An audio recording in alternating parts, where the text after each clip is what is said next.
الحمد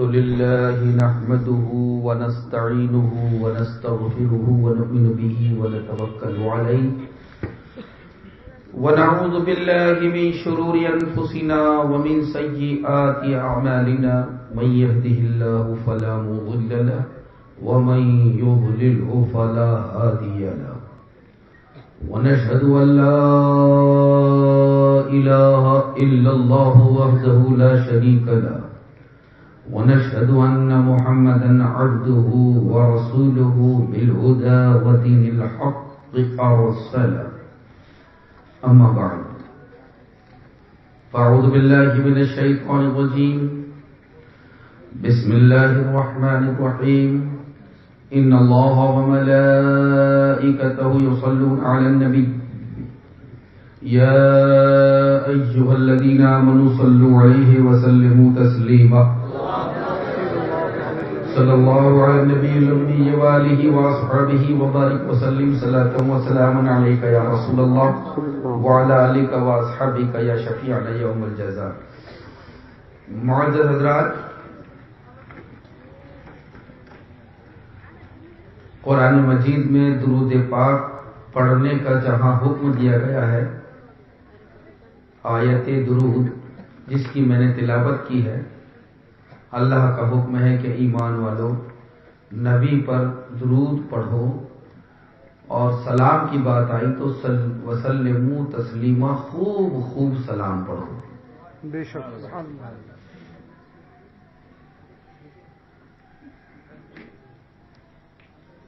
اس آیت کریمہ کی تفسیر میں